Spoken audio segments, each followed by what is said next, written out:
आपसे जो गलतियां हुई हैं, जो अपराध हुए हैं, कुछ अपराध ऐसे हैं माफ किए जा सकते हैं, पर माँ बाप को हाथ उठाया हो किसी बेटे ने, उसका अपराध माफ नहीं होगा।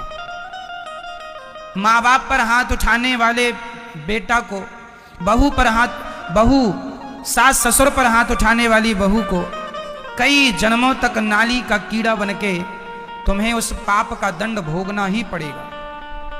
तुमने जो पुण्य किए हैं, अच्छा है कि आप सुधर गए हो, पर जो पाप हो गए हैं उसके लिए तुम्हें भोगना पड़ेगा। कुछ पाप ऐसे हैं जो मिटते नहीं, कुछ पाप ऐसे हैं मिट जाते हैं। क्यों मैया? सही। जैसे पेंसिल से लिखा हुआ कोई भी शब्द मिट जाता है, पर पेन से लिखा हुआ नहीं मिटता। क्या ये सही है मैया? बोलो मेरी माँ। पेंसिल से लिखा हुआ मिट जाता है, पर पेन से लिखा हुआ नहीं मिटता।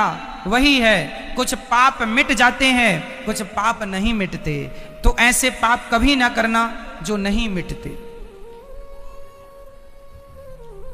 कुछ होते हैं पाप, कुछ होते हैं महापाप।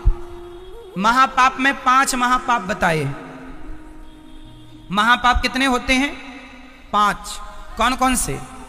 मच्छर मार देना, मक्खी मार देना, झूठ, छोटा मोटा, ये सब ये पाप है। ये पाप ठीक हो जाएगा। पर कुछ महापाप हैं, वो फिर पेन की तरह लिख गए, अब वो भोगनी पड़ेंगे आपको। महापाप क्या है? पहला महापाप अपने माता पिता को मारना, ब्राह्मण को मारना और गाय को मारना। ये तीनों एक हैं। ब्राह्मण को मारना, माँ बाप को मारना और गौ हत्या करना, ये महापाप। लाइक, शेयर, सब्सक्राइब करें और कमेंट में राधे राधे लिखना ना भूलें। ब्राह्मण हत्या, गौ हत्या और माँ बाप को मारना, ये पहला महापाप है। ये कौन सा महापाप है? पहला।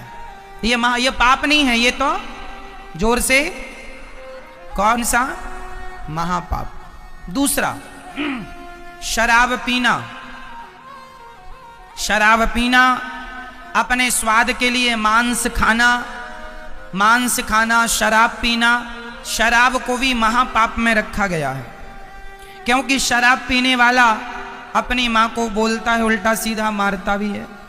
तो शराब से ही सब चीजें शुरू होती हैं। तो शराब और मांस भी महापाप के अंतर्गत है। दूसरा महापाप है शराब और मांस। समझ गई मेरी माँ? शराब और मांस आप लोग तो नहीं खाते पीते?